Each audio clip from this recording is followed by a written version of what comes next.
तट की खोज हरिशंकर परसाई।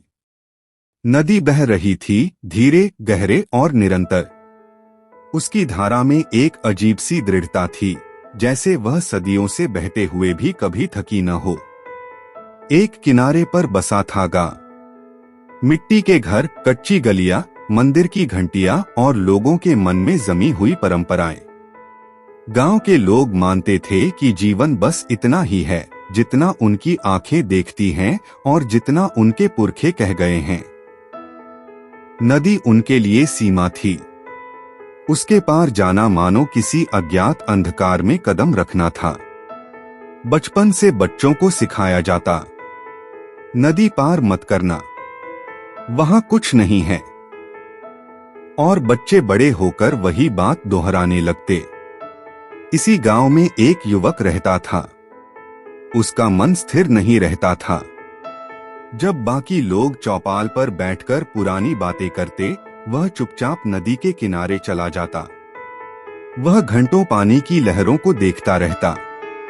उसे लगता नदी उसे बुला रही है। एक दिन उसने अपने पिता से पूछा, बाबा, क्या कभी किसी ने नदी के उस पार जाकर देखा है? पिता ने तिरस्कार से कहा, हमारे पुरखे मूर्ख नहीं थे। अगर वहां कुछ होता तो वे जरूर जाते। जो यहाँ है वही सत्य है। युवक चुप हो गया, पर उसके भीतर सवाल गूंजता रहा, क्या सत्य वही है जो हमें बताया गया है? रात को वह छत पर लेटा था। आकाश में तारे चमक रहे थे। उसे लगा तारे भी तो अनजान जगहों पर हैं, फिर भी कितने सुंदर लगते हैं। अगली सुबह वह नदी के किनारे गया। उसने पानी में हाथ डाला। धारा ठंडी थी, पर जीवन से भरी हुई। गांव के कुछ लोग उसे देख रहे थे। क्या सोच रहा है? कहीं पागलपन तो नहीं सूझ रहा? युवक ने दृढ़ स्वर में कहा, मैं नदी पार करूंगा। भीड़ में खुसर पुसर होने लगी। ये लड़का बिगड़ गया है। नई हवा लग गई है। एक बूढ़ा बोला, बेटा, जीवन समझौते से चलता है, जोखिम उठाने से नहीं। युवक ने शांत स्वर में उत्तर दिया, जीवन अगर केवल समझौता है तो फिर जीने का अर्थ क्या है? और वह पानी में उतर गया। पहला कदम रखते ही पैरों के नीचे की मिट्टी खिसक गई। उसे लगा जैसे जमीन छूट रही हो। धारा तेज थी। उसने तैरना शुरू किया। हर लहर जैसे परीक्षा ले रही थी। कभी पानी मुंह में भर जाता, कभी सांस रुकने लगती। बीच धारा में पहुंचकर उसने पीछे देखा। गांव धुंधला सा दिखाई दे रहा था। लोग अब छोटे छोटे बिंदु जैसे लग रहे थे। उसे एक पल को डर लगा, अगर डूब गया तो? पर उसी क्षण भीतर से आवाज आई, अगर लौट गया तो? उसने पूरी ताकत से हाथ पैर चलाए। आखिरकार वह दूसरे तट पर पहुंचा। वह थका हुआ था, शरीर कांप रहा था, पर मन में एक अद्भुत शांति थी। उसने चारों ओर देखा। वहां भी मिट्टी थी, पेड़ थे, आकाश था।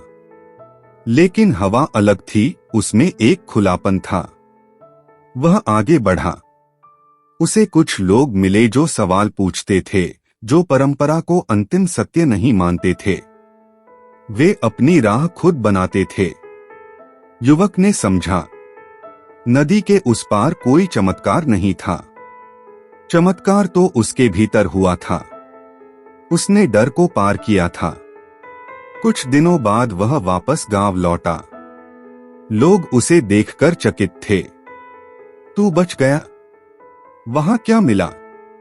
युवक मुस्कुराया। वहां वही मिला जो यहां है, धरती, आकाश, लोग। फर्क सिर्फ इतना है कि वहां लोग डर के बजाय संभावना में जीते हैं। गांव वाले चुप रहे। एक बूढ़े ने पूछा, क्या वहां सुख है? युवक ने कहा, सुख कहीं बाहर नहीं होता, वह तब मिलता है जब मनुष्य अपने भीतर की नदी पार कर लेता है। धीरे धीरे कुछ युवाओं के मन में हलचल होने लगी। एक दिन एक और युवक नदी के किनारे आया। उसने पूछा, क्या सचमुच पार जाया जा सकता है? पहले युवक ने कहा, हाँ, लेकिन तैरना तुम्हें खुद सीखना होगा। नदी बहती रही। गांव अब भी वही था, पर अब नदी केवल डर की रेखा नहीं थी। वह चुनौती थी, संभावना थी, जागरण थी। लोग समझने लगे थे कि असली तट बाहर नहीं, भीतर होता है। और तट की खोज वास्तव में उस साहस की खोज है जो हमें अपने सीमित विश्वासों से मुक्त कर दे। नदी बहती रही, मनुष्य खोजता रहा, और हर पीढ़ी में कोई न कोई फिर से तट की तलाश में पानी में उतरता रहा।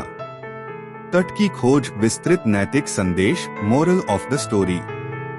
तट की खोज केवल नदी पार करने की कहानी नहीं है, बल्कि यह मनुष्य के भीतर चलने वाले संघर्ष की कहानी है।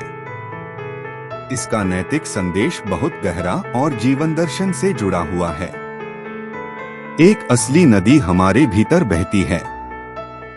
कहानी की नदी केवल जलधारा नहीं है, वह डर, संकोच और सामाजिक बंधनों का प्रतीक है।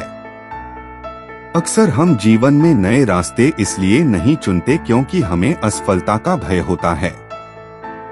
हम वही करते हैं जो सब करते आए हैं। हम वही मानते हैं जो हमें सिखाया गया है। हम वही जीते हैं जो सुरक्षित है। लेकिन कहानी बताती है कि जब तक हम अपने भीतर के डर को पार नहीं करेंगे, तब तक कोई नया तट नहीं मिलेगा। दो परंपरा का सम्मान करें, पर आंख बंद करके नहीं। गांव के लोग परंपराओं में जी रहे थे।